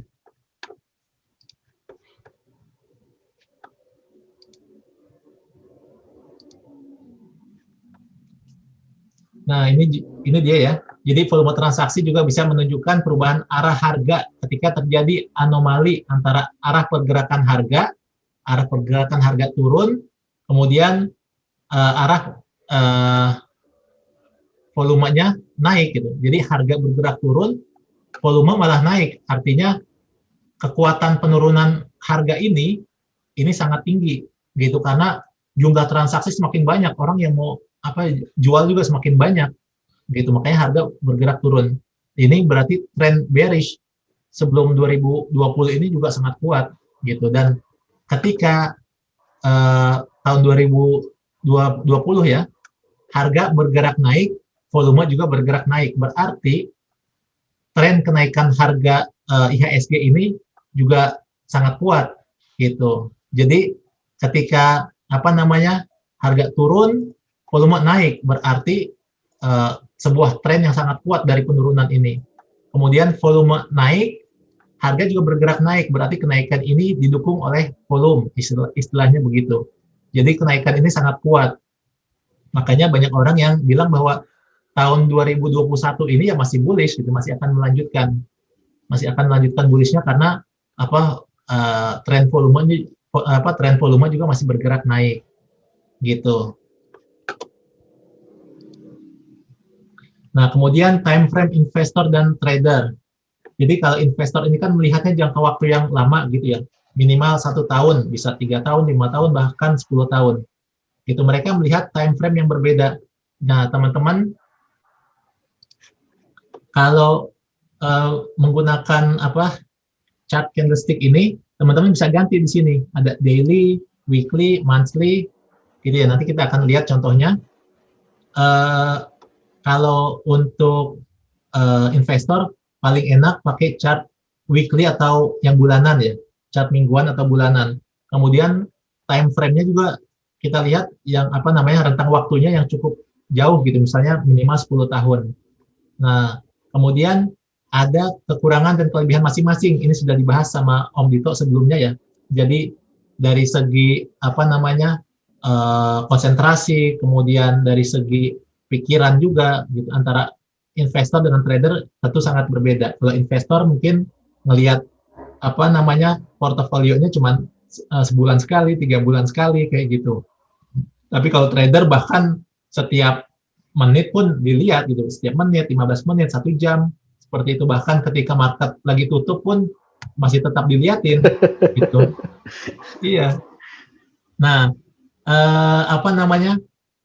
ketika investor ya, misalnya dari tahun 2010 gitu ya, investasi di tahun 2010, 2011, 2012, ini kan trennya sedang naik gitu. Nah, kemudian kalau teman-teman lihat ya, bagi para investor juga khususnya, ternyata di tahun 2020 ini harga IHSG sama dengan harga di tahun 2012 gitu, 2013 gitu. Artinya para investor pun harus melihat tren pergerakan IHSG gitu. Jadi bukan cuma trader aja gitu, karena ya kasihan juga teman-teman yang beli atau investasi ya dari tahun 2010, 2011, 2012, 2013, ternyata setelah 7 tahun, 10 tahun gitu, harganya balik lagi masih tetap sama gitu. Ya paling cuma dapat dividen aja, kalau dari segi kenaikan harga ternyata turun lagi gitu. Dan jadi teman-teman yang investor gitu maupun yang trader juga harus memperhatikan tren pergerakan IHSG gitu. Kalau misalnya kita lihat di sini, kalau saya ambil garis secara kasar ya, misalnya dari sini kita lihat bahwa ini IHSG udah mulai melemah kenaikannya gitu. Misalnya, sorry ya, garisnya kurang lurus gitu, tapi intinya ketika IHSG sudah melemah, kemudian trennya sudah mulai turun, di sini semakin turun gitu, kemudian volume semakin naik. Nah, teman-teman yang investor juga harus waspada juga gitu. Udah lumayan lama kan, udah 7 tahun, 10 tahun gitu. Tapi ternyata di sini sedang ada pembalikan tren. Tadi teori Dow yang terakhir. Tren akan tetap terus berlanjut sampai ketika sudah ada terkonfirmasi patah gitu. Kalau misalnya sudah terkonfirmasi patah ya, seperti misalnya garis lurus ini, kita buat garis lurus dari sini ke sini misalnya gitu, kemudian sudah dilewatin, ini berarti tren sudah berubah gitu. Udah saatnya investor pun jualan gitu. Sudah saatnya investor take profit. Seperti itu teman-teman. Apalagi didukung dengan volume yang semakin tinggi. Teman-teman bisa jualan di sini, atau ketika konfirmasi ada naik, kemudian turun lagi, semakin turun. Nah, ini teman-teman yang investor pun bisa mengkonfirmasi bahwa ini udah waktunya jualan karena tren bullish IHSG sudah berubah. Gitu, teman-teman. Nah, kemudian yang masih investasi di bulan Maret gitu ya, atau Mei di tahun 2020 kemarin, gitu, kita bisa lihat trennya kemana nih gitu. Nah, makanya kemarin Om Yudi sempat bilang minggu kemarin ini adalah penentuan IHSG masih bullish atau bearish gitu ya. Kalau kita tarik garis gitu misalnya, oh ternyata garis resisten bearishnya ini sudah ditembus, sempat ditembus, kemudian tembus ke bawah lagi gitu. Tapi kalau kita lihat nanti saya akan kasih contoh lebih jelasnya lagi ya, ini cuma sekedar coret-coretan aja. Kalau kita lihat garis bullishnya pun masih belum ditembus, jadi kita masih yakin bahwa IHSG masih tren naik ke atas, masih uptrend atau masih bullish. Jadi yang masih hold di bulan Maret, dari bulan Maret atau dan setelahnya gitu ya, masih bisa aman gitu, khususnya untuk para investor. Kalau untuk trader ya mungkin sejak pertengahan Januari sudah sudah kosong portofolionya misalnya, gitu teman-teman ya. Nah kemudian namun investor dan trader walaupun time frame-nya berbeda ya, mereka melihatnya kalau investor bulanan, tahunan gitu, kemudian kalau trader harian, menitan gitu atau jam gitu, mereka berada di lautan yang sama, yaitu sama-sama di Bursa Saham Indonesia, di IHSG, sahamnya juga sama yang dibeli gitu. Artinya kalau misalnya teman-teman mau melaut ya, kita istilah laut ini karena kita punya kapal gitu, kita mau menangkap ikan di lautan, ada yang kapal besar, ada kapal kecil gitu. Ketika lautannya ini sedang badai, otomatis semua kapal juga bakal kena ini kan, efeknya dari badai itu sendiri gitu. Makanya kita anggapnya IHSG ini sebagai lautan. IHSG ini lautan, kemudian ada saham Telkom, ada saham PTBA, ada saham Indofood gitu, kemudian ada saham Antam, ada saham BRIS. Ini adalah kapal-kapalnya. Ketika IHSG sedang ada badai gitu ya, sering teman-teman gunakan istilah badai, ini otomatis ya semua saham juga akan kena efeknya gitu. Tapi efeknya memang beda-beda. Saham yang gorengan katakanlah, yang market cap-nya cuma beberapa miliar atau misalnya kurang dari 1 triliun gitu, itu tentu efeknya sangat terasa gitu. Ibarat kata saham yang kecil ini, perusahaan yang kecil ini seperti perahu yang kecil, sedangkan perusahaan yang besar seperti perahu yang besar. Ketika ada badai, sama-sama kena badai, tapi efeknya beda gitu. Makanya waktu IHSG koreksi besar-besaran kemarin kan, retail investor atau trader retail pada cut loss kan, pada khawatir ini bakal turun sampai mana nih IHSG, kemudian kita harus cut loss nggak nih, udah rugi 30% misalnya. Tapi ternyata asing, para investor asing, mereka sedang asik beliin saham-saham di IHSG. Mereka masuk Telkom gitu, kemudian mereka juga masuk Indofood, mereka masuk Unilever, mereka masuk MDKA, perusahaan-perusahaan yang besar gitu. Mereka nggak khawatir dengan badai gitu, padahal IHSG lagi turun terus-terusan gitu. Kenapa? Karena pertama mereka menjadi penumpang di kapal yang besar. Ketika ada badai, ya mereka yakin bahwa mereka ngelihat ya badai ini mungkin cuma sementara aja gitu, mungkin beberapa minggu gitu. Nah kemudian mereka naik di kapal yang besar, efeknya mungkin cuma sedikit aja gitu, paling turun cuma 10%, 15% masih oke. Tapi kapal-kapal kecil mungkin ada yang udah hancur gitu, bahkan penumpangnya udah pada tenggelam gitu. Banyak yang cerita kan, nyangkut di KF, nyangkut di IRA gitu dan sebagainya. Banyak yang pakai uang panas gitu, artinya uang buat belanja, uang buat bayar sekolah, buat bayar kuliah gitu dan sebagainya. Nah ini ketika naik di perahu yang kecil, ada badai ya semuanya bakal kena imbas yang sangat terasa gitu teman-teman. Jadi teman-teman perlu ingat ya bahwa kita memantau IHSG itu penting gitu, karena IHSG ini adalah ibarat sebuah lautan, baik investor maupun trader ya kita bersama ada di lautan yang sama gitu. Kemudian cuman kita melihat time frame yang berbeda gitu. Kapal yang naik kapal besar mungkin bergeraknya juga lebih lambat gitu. Cuman mereka bisa berada di lautan lebih lama gitu, karena lebih kuat gitu. Ketika ada badai maupun nggak ada badai, mereka bisa tetap bisa stabil di sana. Nah, kapal-kapal yang kecil, perusahaan-perusahaan yang kecil, yang banyak retailnya gitu misalnya ya, ketika ada badai ya akan kena efek yang sangat terasa gitu. Dan tapi memang retail ini kan biasanya di perusahaan-perusahaan yang kecil berharap naiknya lebih cepat gitu. Tapi memang time frame-nya juga lebih pendek, mungkin cuma untuk beberapa hari, beberapa minggu gitu, jarang yang sampai hitungan bulan.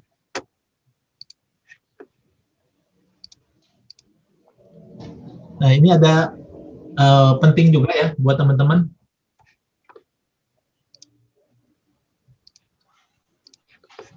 Key takeaway.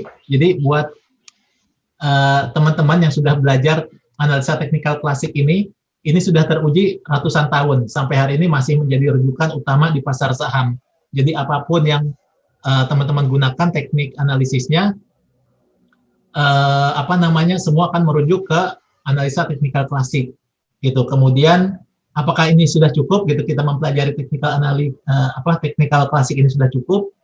Sebetulnya belum, gitu, masih ada juga pengembangan dari analisis teknikal yang modern, gitu, ada indikator, gitu, kemudian yang klasik juga nanti ada chart pattern, gitu. Jadi masih belum cukup teman-teman belajar sampai di sini, nanti kita harus terus belajar lagi, gitu. Kemudian teman-teman juga sudah kenal istilah bearish, istilah bullish, gitu, tren pergerakan saham. Bearish ini diambil dari kata bear atau beruang, ketika marah dia tuh nunduk ke bawah, gitu, makanya ini jadi istilah untuk pergerakan harga saham yang turun. Kemudian bullish atau bull atau banteng, ketika marah dia dari bawah naik ke atas gitu ya, menyerang dengan tanduknya.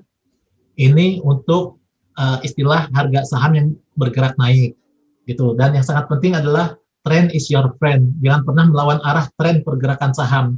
Ketika sebuah tren pergerakan saham sedang turun gitu ya, teman-teman jangan invest di saham tersebut gitu, karena trennya ya sedang turun gitu. Kalau kita lawan ya kita akan terbawa arus tren turun tersebut, akhirnya nyangkut gitu. Tapi kalau teman-teman yang trading jangka pendek, masih ada kesempatan gitu. Misalnya tadi ketika sebuah tren panjang ya masih ada naik gitu, misalnya beberapa bulan atau beberapa minggu, itu bisa dimanfaatkan gitu. Tapi intinya jangan pernah melawan tren. Kalau misalnya di IHSG yang kemarin teman-teman nyangkut gitu kan, ternyata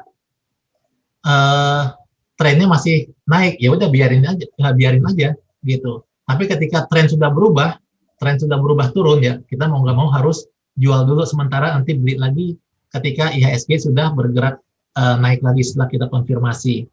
Gitu. Jadi kita jangan melawan tren. Ya mungkin itu aja teman-teman. Terima kasih sudah bergabung. Silakan kalau ada pertanyaan. Ya, makasih banyak Om Wandi. Oh, banyak mantap ya? Banget ini, clear banget ya. Mantap, Wan. Nah, paling ini benar banget yang dibilang Om Wandi itu ya teman-teman ya. Trend is our friend. Nah, kata ada sambungan juga itu teman-teman. Trend is our friend until it bends, kata orang-orang bule itu. Jadi tren itu kawan kita sampai dia patah gitu ya. Jadi kalau udah patah hati-hati ya, harus ada hati-hati, jangan di situ aja gitu ya, karena belum tentu tren itu akan melanjutkan. Jadi nanti di seminar berikutnya kita belajar gimana cara membuat kriteria kapan satu tren itu masih lanjut atau enggak gitu ya. Nah, sampai sini ada pertanyaan teman-teman? Ini tadi ada di chatting Om Wandi, ada yang nanya Om. Bagaimana cara mengetahui kapan fase akumulasi atau sideways? Maksudnya mau beli saat rendah, tapi gimana cara mastiinnya sudah aman gitu loh Om? Iya. Oke. Jadi teman-teman ya, ketika sideways ini sebetulnya kita nggak bisa mengkonfirmasi apakah harga akan bergerak naik atau turun gitu. Contohnya misalnya ini kita bisa bilang fase sideways nih teman-teman. Jadi kita harus tunggu dia breakout dulu. Ketika dia sudah breakout, ke atas, bergerak ke atas, kita boleh masuk gitu. Jadi apa namanya, memang ada yang spekulasi buy. Jadi ketika lagi sideways di sini sedang sideways, kemudian lihat ada volume besar, gitu, volume besar, dan besoknya dia belum jualan, volume sebesar ini masih belum jualan. Besoknya tuh masih kecil-kecil, berarti yang beli di sini kan masih simpen nih sahamnya, gitu. Dan harga masih bergerak naik, boleh teman-teman misalnya kalau mau apa namanya cicil di sini, gitu. Cuman lebih banyak orang untuk cari aman gitu, dikonfirmasi dulu. Memang kita tuh pengennya beli harga saham supaya dapat yang paling murah gitu, beli harga yang paling bawah. Itu mungkin peluangnya untuk yang profesional pun ya. Saya sering dengerin video rekaman gitu ya dari beberapa trader profesional, itu mereka peluang untuk dapat harga paling murah pun jarang gitu. Gitu mungkin dari 100 kali trading mungkin cuman 10 kali benar-benar dapat di harga paling bawah gitu, karena sebetulnya yang kita cari bukanlah membeli harga paling bawah. Yang pertama kita cari profit gitu. Profitnya apa namanya harus banyak atau enggak gitu ya, kita jangan terlalu serakah juga gitu. Kadang keserakahan kita itu menutup apa namanya logika kita gitu. Maksudnya gimana gitu, kita serakah pengen dapat harga paling murah gitu, akhirnya ketika harga turun ke bawah, ini kan harusnya logika kita sudah kita jual ya, sudah kita cut loss gitu, tapi karena kita masih serakah, wah nanti bakal turun sedikit uang, kemudian bakal naik lagi nih, ternyata turun terus gitu misalnya. Artinya kadang keserakahan kita ini justru menutup logika kita gitu. Kita padahal kalau misalnya kita nggak terlalu serakah gitu, ya kita hati-hati aja gitu. Yang penting modal kita aman gitu. Ketika ada volume besar, kemudian besoknya volumenya nggak ada volume jualan, tapi harga masih terus naik, silakan cicil gitu. Cuman untuk amannya ya kita tunggu sampai breakout gitu. Dan teman-teman semua, ada banyak ini ya, style trading ya atau investasi. Setiap orang tuh beda-beda, jadi kita tinggal ngikutin mana yang paling cocok dengan style kita. Bagi teman-teman yang tertarik buat dapat harga bawah misalnya, teman-teman bisa belajar bandarmologinya. Jadi misalnya ketika ada volume besar di sini gitu, kemudian teman-teman bisa analisis ini siapa yang jualan atau siapa yang beli gitu. Ini kan masih fase akumulasi. Jadi ketika teman-teman sudah tertarik untuk beli di harga bawah, ya teman-teman harus belajar lagi gitu. Tentukan kira-kira apa indikator kita harus beli ketika harga sudah di bawah. Gitu. Cuma buat amannya tunggu sampai breakout. Mantap Om Wandi. Jadi intinya kita mau main aman gitu ya Om ya. Walaupun sebenarnya di pasar saham ini banyak jenis trader, ada yang sukanya beli buy on weakness, BOW. Jadi pas lagi di bottom gitu ya, pas lagi di dasar. Nah, tapi harus diperhatikan juga resikonya apa gitu ya teman-teman. Atau misalnya ketika orang-orang yang suka BOW itu selama ini bisa survive di pasar, mungkin karena dibarengin dengan ilmu bandarmologi, money manajemennya bagus, jadi sekali masuk itu dikit-dikit dulu gitu ya. Jadi nggak cuma sebatas ini lagi di bottom dekat resisten langsung beli langsung all in gitu, bukan. Nah ini ada lagi pertanyaan Om. Iya. Sebenarnya ini di luar konteks hari ini, tapi karena tadi Om bahas candlestick, apa yang dimaksud dengan open gap Om? Dan mengapa open gap itu sebuah hutang yang harus ditebus? Apakah memang semua gap harus ditebus gitu Om? Iya, sebetulnya nggak semua gap harus ditutup ya, gitu. Cuman ada kecenderungan gitu, karena secara psikologis ini kan ada ada kepanikan sebetulnya gitu kalau kita lihat ya. Jadi misalnya ini ada gap yang sangat besar di sini, kemudian ada gap lagi yang sangat besar di sini nih ya. Masih kelihatan nggak slide saya? Atau Om Wandi mau pindah ke trading view atau kemana kali? Oh boleh. Lebih jelas. Ya. Bagi teman-teman yang mau nanya, silakan diketik di chat kolomnya ya. Ya, ntar kita jawab satu-satu. Atau kalau mau yang nanya langsung ngomong, bisa raise Kalau mau hand langsung dulu. ngomong silakan.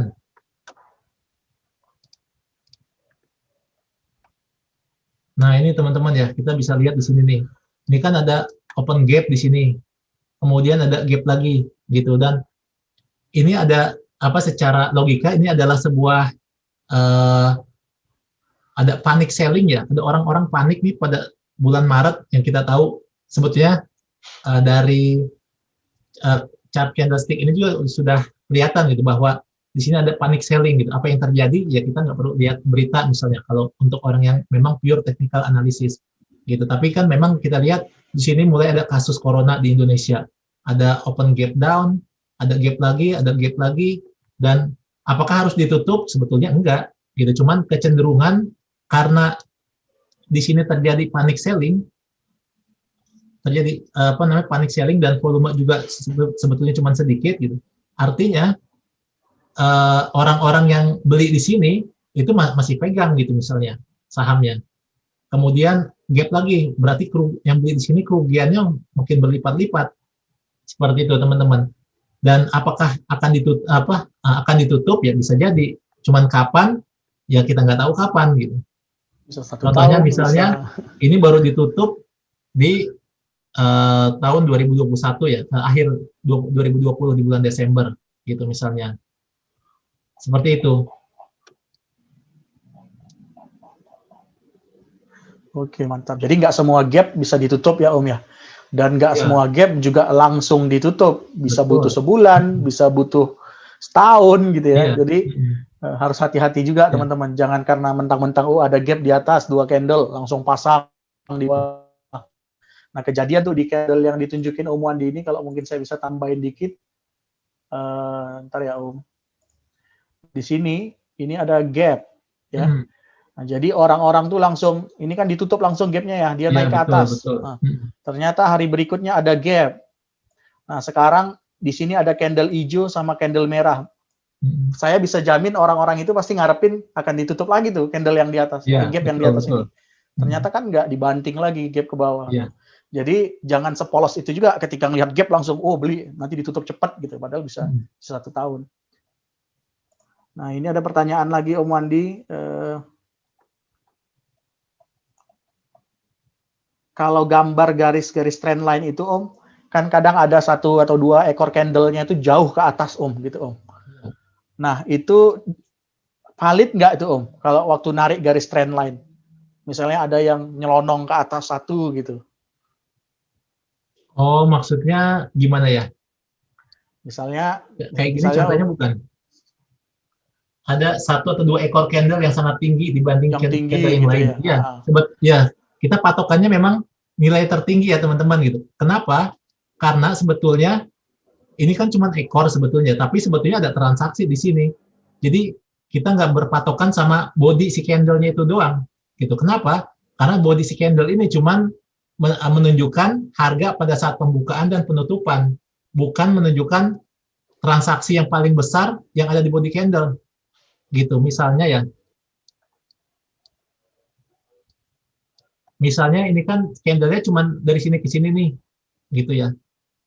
Ini bukan berarti transaksi yang paling besar cuma ada di area sini aja, area 4.800, 4.770, dan sedangkan area yang cuma ekor aja, ini transaksinya kecil, gitu. Bukan begitu, gitu. Jadi kalau misalnya kita mau breakdown transaksi di harga berapa aja, itu nanti ada volume profile analisis ya. Insya Allah nanti sama Mas Nanang dijelaskan. Gitu. Cuman yang pasti di ekor ini pun ada transaksi bisa jadi ya besar juga. Gitu. Kalau kita mau breakdown pada hari tertentu misalnya, pada hari tertentu kita lihat chart menitan misalnya. Transaksi yang paling besar di mana aja gitu. Bisa jadi transaksi di sini. Nah, sekarang saya coba pakai indikator ini ya. PWAP.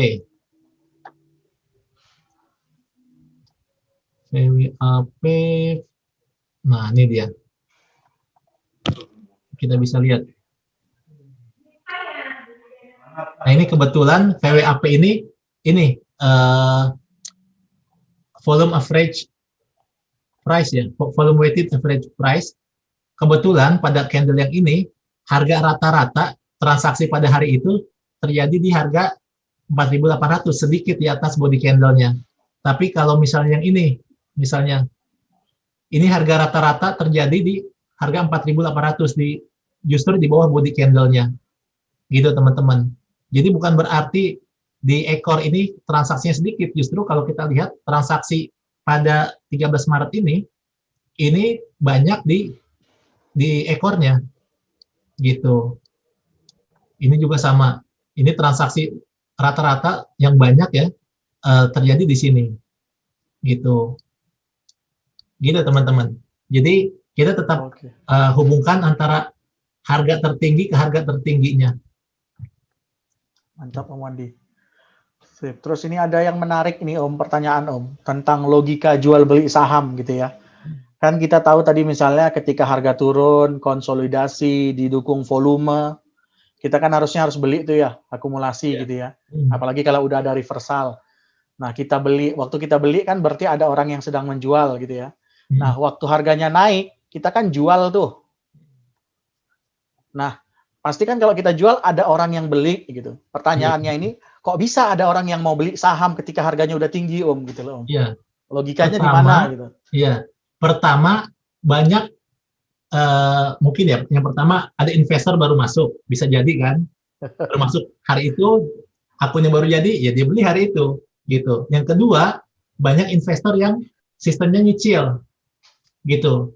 Atau trader ya, dia pada saat di sini breakout dia beli gitu, kemudian naik turun dia masih beli di sini, di bawah sini baru 10%, kemudian naik turun dia beli lagi di sini gitu misalnya, atau di atas sini dia beli lagi gitu, kemudian dia naik lagi turun dia beli lagi gitu. Jadi akan selalu ada transaksi di situ karena tipikal trader atau investor juga macam-macam, sama seperti orang dagang lah gitu ya. Ketika kita jualan telur nih, kemudian telurnya ini banyak nih gitu, lagi panen telur ayam gitu, yang jual juga banyak gitu, tapi ternyata yang beli juga ada aja gitu, dan hari ini ada yang beli, besoknya ada yang beli lagi gitu, karena ya mungkin kalau untuk saham ya dia belinya masih dicicil gitu, kemudian bisa jadi juga ada investor yang nggak peduli dengan harga udah tinggi atau masih murah, selama dia memang niatnya pengen nabung saham, jadi akan terus nabung gitu. Nah, kemudian ya bisa jadi juga ada big players gitu, yang sering dipakai analisis teman-teman juga.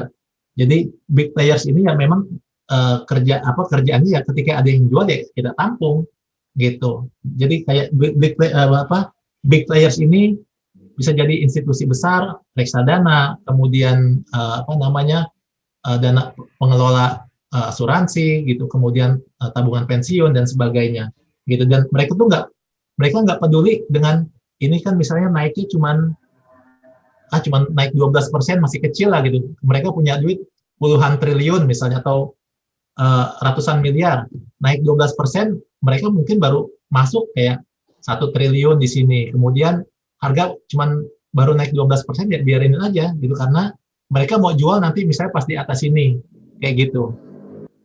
Mantap Om. Ya, jadi teman-teman di market itu kita itu bergerak secara harmoni gitu ya teman-teman ya. Ada orang yang buy on weakness, jadi ketika di bottom beli. Ada yang kalau udah harganya breakout dulu, udah tinggi dulu baru beli, itu buy on breakout.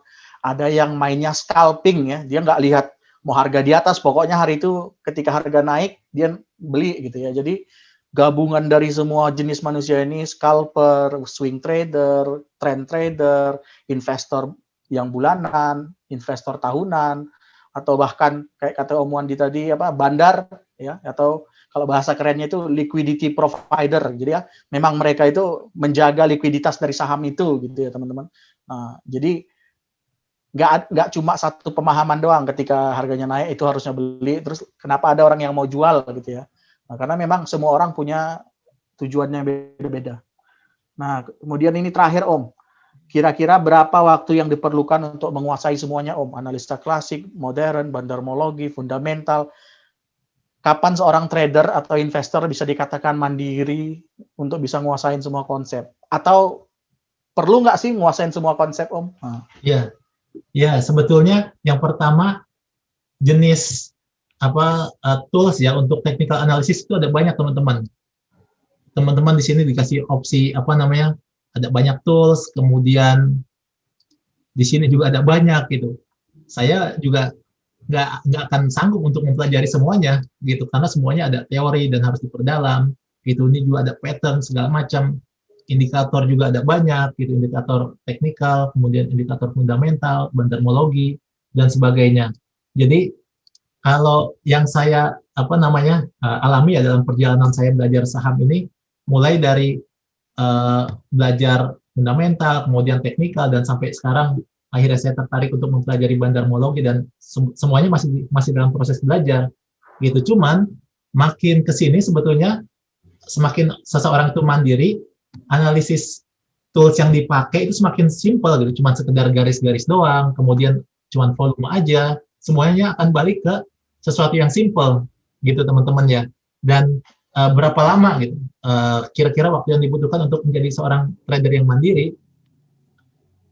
Kalau misalnya balik kepada diri saya sendiri ya, saya mungkin butuh waktu 1 atau 2 tahun gitu untuk mempelajari banyak hal, karena saya ikut bergabung di grup sana sini gitu. Kemudian saya coba berusaha untuk mengoptimalkan sistem trading saya gitu. Kemudian kalau misalnya teman-teman ternyata bisa lebih cepat, misalnya dalam waktu 3 bulan gitu ya itu bisa aja gitu. Mantap. Dan mungkin kalau bisa saya tambahin, nggak semuanya harus dipelajarin ya Mbak ya. Nah kalau misalnya banyak orang juga yang misalnya cuma mempelajari Fibonacci, terus misalnya support resisten udah bisa untung di saham. Ada orang yang kayak misalnya YouTuber bandarmologi gitu, nah, dia cuma pakai bandarmologi nggak pakai teknikal katanya, nah bisa survive juga gitu ya, nggak apa-apa. Jadi sebenarnya pilih apa yang nyaman di kita, yang memang terbukti berhasil ya, bisa membuat uang tiap tahun secara konsisten kan gitu ya.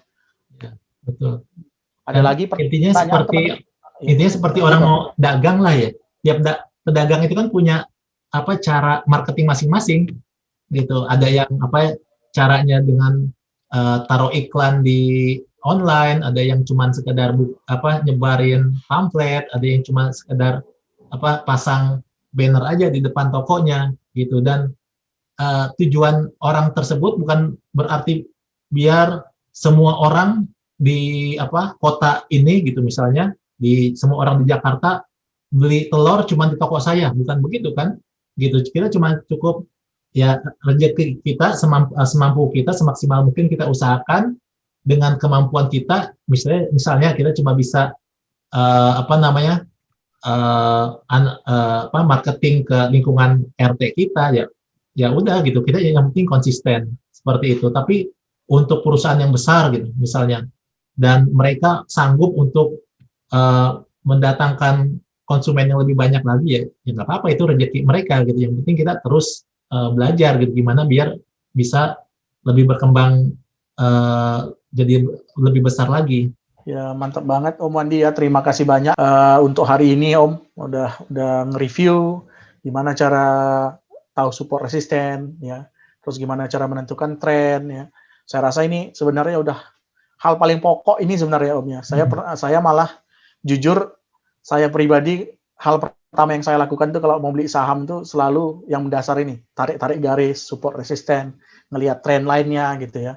Baru nanti dikonfirmasi dengan banyak hal. Tapi core idea dari trading system saya sebenarnya ya yang baru diajarin Om Mas Wandi ini gitu ya. Dan alhamdulillah saya masih bisa survive 6 tahun di saham, berarti this works gitu ya. Nah teman-teman, terima kasih udah join di webinar kali ini. Kita nanti ke depannya akan lanjutkan tentang technical analisa yang modern ya teman-teman. Mungkin pakai indikator ya. Mungkin nanti Om Wandi lagi yang ngasih tentang indikator MA, moving average, stochastic, relative strength index gitu ya. Terus divergence, convergence gitu ya teman-teman. Nah, terima kasih banyak Mas Wandi dan teman-teman semuanya. Kalau begitu saya akhiri dulu webinar kali ini ya teman-teman. Assalamualaikum warahmatullahi wabarakatuh. ilmuwan di